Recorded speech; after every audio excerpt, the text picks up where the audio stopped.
अस्सलामुअलैकुम my YouTube family, कैसे हैं आप सब। उम्मीद करती हूँ सब ठीक ठाक होंगे और खैर खैरियत से होंगे।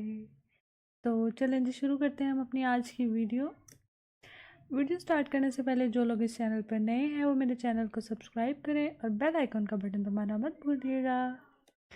आज की हमारी वीडियो का टॉपिक है व्हाट इज़ लिटरेचर।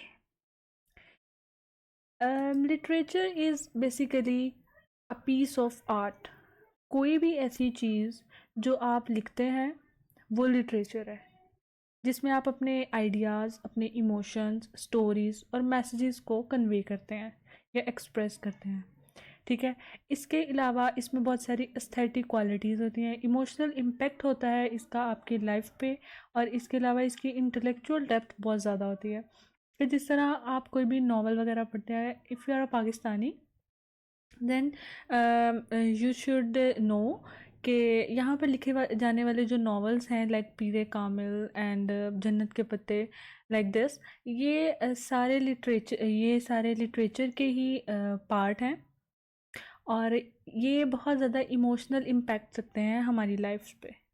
ठीक है। इसके अंदर लिखी जाने वाली एक एक चीज़ इतनी ज़्यादा इंटेलेक्चुअल डेप्थ है उसके अंदर, उनके करेक्टर्स में इतनी एस्थेटिक क्वालिटीज़ हैं। तो ये सब क्या है? ये लिटरेचर है। इसके बाद अब हम यहाँ पर डिस्कस करेंगे मेजर फॉर्म्स ऑफ लिटरेचर, जिसमें फ़िक्शन है, नॉन फिक्शन है, पोइट्री है, प्रोज है, क्लासिक्स है एंड ड्रामा है। सबसे पहले हम लोग अब बात करेंगे फ़िक्शन की। फ़िक्शन में हमारे पास जो है सबसे पहले आ जाते हैं नॉवेल्स। जैसे मैंने अभी आपसे बात की, जो नॉवेल्स के करेक्टर होते हैं ना, ये हमेशा फिक्शनल होते हैं। ठीक है। जिस तरह अब हमारे पास यहाँ पे उन्होंने एग्जांपल दी हुई है कि लियो टॉल्स्टॉय की है वॉर एंड पीस। ये सारी एक फ़िक्शनल स्टोरी है और इसमें कैरेक्टर्स भी फ़िक्शनल हैं। और दूसरी इन्होंने बात की है जेन ऑस्टन की प्राइड एंड प्रेजुडिस। अगर आपने अभी लिटरेचर पढ़नी शुरू की है तो आहिस्ता आहिस्ता जो है आप ये सारे नॉवेल्स को पढ़ेंगे और आपको इनकी डेप्थ का और इनकी जो है इंटेलेक्चुअल इंपॉर्टेंस का अंदाज़ा हो जाएगा। प्राइड एंड प्रेजुडिस एक बहुत अच्छा नॉवल है और इसके अंदर इन्होंने फ़िक्शन को बहुत अच्छे से दिखाया हुआ है। ठीक है। इसके अलावा अब हम लोग बात कर लेते हैं, इसके अंदर आ जाता है शॉर्ट स्टोरीज़। फ़िक्शन में शॉर्ट स्टोरीज़ भी आ जाती है। शॉर्ट स्टोरीज़ नॉवल से छोटी होती हैं और ब्रीफ फिक्शनल वर्क्स होते हैं ये। ठीक है। जिससे मैंने बताया कि छोटी होती हैं, जिसके अंदर सिंगल प्लॉट, सिंगल करेक्टर और थीम के बारे में ही बात की जाती है। कि जैसा नॉवल होते हैं ना, वो डिफरेंट करेक्टर्स को की लाइफ्स को लेकर चल रहे होते हैं, लेकिन जो शॉर्ट स्टोरीज है इसके अंदर सिंगल प्लॉट होता है, सिंगल करेक्टर और थीम के बारे में बात की जाती है। और ये कुछ एग्जांपल्स दी हुई हैं इन्होंने नीचे, एडगर एलन पॉ की द टेल टेल हार्ट, और ये दूसरी। इसके बाद हम बात कर लेते हैं नॉन फिक्शन की। नॉन फिक्शन में यहाँ पर हमारे पास सबसे पहले आ जाती हैं बायोग्राफीज़ और ऑटोबायोग्राफीज़। बायोग्राफीज़ मतलब किसी भी पर्सन की लाइफ के बारे में बात करना, या उसके ऑटोबायोग्राफीज़ के बारे में बताना। ये ख़ुद भी लिखी जा सकती है, मतलब ये कोई अपनी लाइफ पे भी लिख रहा होता है, या कोई भी किसी के बारे में लिख रहा होता है। इसके अंदर ये नीचे इसकी एग्जांपल दी हुई हैं, वॉल्टर इसएस्कन्स की स्टीव जॉब्स और दूसरी है माया की। नाउ एसेज एसेज जो है ये शॉर्ट वर्क्स हैं जो एक्सप्लोर करते हैं पर्टिकुलर टॉपिक और आइडिया। हमेशा ऐसे का एक टॉपिक होता है जिसके ऊपर सारी बात की जा रही होती है, और इसके अंदर पर्सनल और रिफ्लेक्टिव मैनर में इसमें बात की जाती है। जिसके अंदर ये जॉर्ज ऑरवेल का शूटिंग एन एलिफेंट और जॉन डिडियन का द वाइट एल्बम आ जाता है। इसके बाद है हमारे पास हिस्ट्रीज। हिस्ट्रीज़ के अंदर जो है हिस्ट्री पास्ट इवेंट जो हैं प्रोवाइड करते हैं डिटेल पास्ट इवेंट्स की, सोसाइटीज़ की, जिसके अंदर बहुत सारी हमारे पास आ जाती हैं। कि अगर अब आप लिटरेचर के बारे में पढ़ें तो इसके अंदर ये आ जाएगा। अगर आप एंग्लो सेक्सन्स के बारे में पढ़ रहे हैं, नॉर्मन्स के बारे में पढ़ रहे हैं, इराज के बारे में पढ़ रहे हैं, तो क्या ये सारी हिस्ट्रीज़ हैं और ये नॉन फिक्शनल होती हैं। अब बात कर लेते हैं पोइट्री। पोइट्री में आ जाती है सबसे पहले लिरिक पोइट्री। इसके अंदर पर्सनल इमोशन और थॉट्स का जिक्र किया जाता है जो म्यूज़िकल स्टाइल में होती है। ठीक है। और इसके अंदर विलियम शेक्सपियर के सोनेट्स हैं, पोइम्स हैं, एमिली की। उसके बाद है नरेटिव पोइट्री। इसके अंदर स्टोरी सुनाई जाती है जो रेमिक स्ट्रक्चर में होती है। इंक्लूड जो है इसके अंदर आ जाती है जॉफ्री चौसर की the Canterbury tales, the Odyssey है होमर्स की। इसके बाद है epic poetry, long narrative poem जिसके अंदर हीरोइक फिगर्स के एडवेंचर्स का जिक्र किया जाता है, जैसे पैराडाइज लॉस्ट है जॉन मिल्टन की।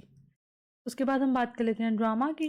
इसमें हमारे पास ट्रेजिडी आ जाती है। ये एक सीरियस प्ले होता है जो किसी भी मेन करेक्टर के ट्रेजिक एंड पे ख़त्म होती है। इसमें आ जाती है हैमलेट विलियम शेक्सपियर की डेथ ऑफ अ सेल्समैन। और इसके अलावा मैंने रिसेंटली एक नॉवल पढ़ा है द ज्यू ऑफ माल्टा। उसके अंदर वो करेक्टर है बैराबस, उसका ट्रेजिक फ्लॉ वो दिखाया जाता है, ट्रेजिक एंड, वो भी एक ट्रेजिडी है। इसके बाद हमारे पास आ जाता है कॉमेडी। कॉमेडी के अंदर आ जाता है कि ऐसा प्ले जो किसी को इंटरटेन करने के लिए और अम्यूज़ करने के लिए दिखाया जाता है। इसके अंदर the importance of being earnest आ जाता है, अ मिडसमर नाइट ड्रीम आ जाता है शेक्सपियर का। और इसके अलावा मैंने रिसेंट रीड किया था every man in a humour, और वो भी जो है कॉमिक प्ले है। इसके अलावा इसके अंदर आ जाता है मॉडर्न ड्रामा। मॉडर्न ड्रामा में जो है ना कंटेम्प्रेरी थीम्स को लिया जाता है, जो दौर चल रहा होता है उसके थीम्स के बारे में, मॉडर्न थीम्स के बारे में बात की जाती है। इसके अंदर सैमुअल बेकेट का वेटिंग फॉर गॉडर्ट आ जाता है, और a street car name desire ये टेनिस विलियम्स का आ जाता है। अब प्रोज की बात कर लेते हैं। प्रोज में वही आ जाता है नॉवेल्स एंड शॉर्ट स्टोरीज, जिसके बारे में हम पहले डिस्कस कर चुके हैं।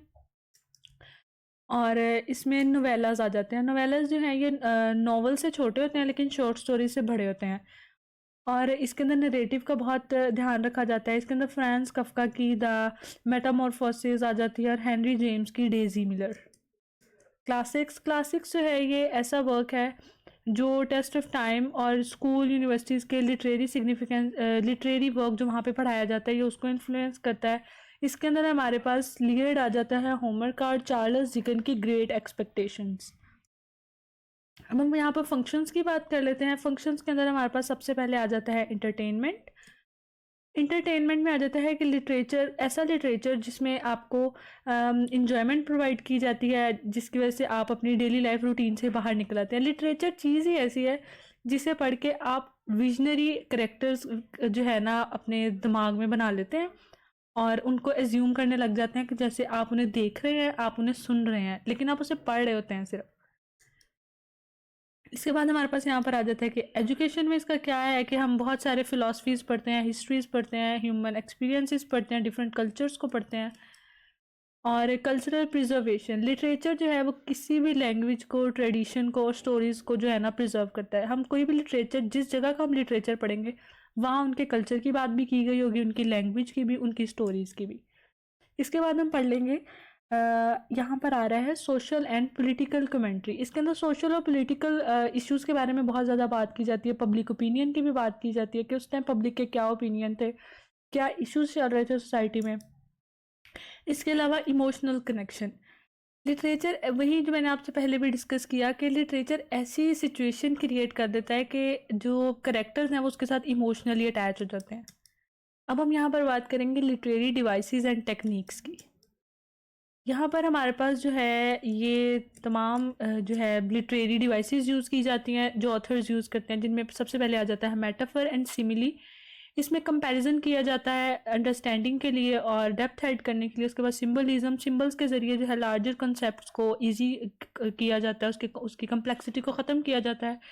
उसके बाद आयरनी यूज़ की जाती है कि दो मुख्तलिफ चीज़ों को जो है ना रियलिटी और एक्सपेक्टेशंस का कंट्रास्ट दिखाया जाता है कि एक चीज़ को हम किस तरह देख रहे हैं लेकिन उसके पीछे रियलिटी क्या है।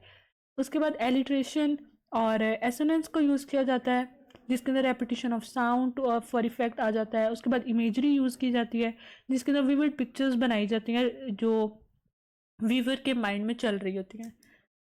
यहाँ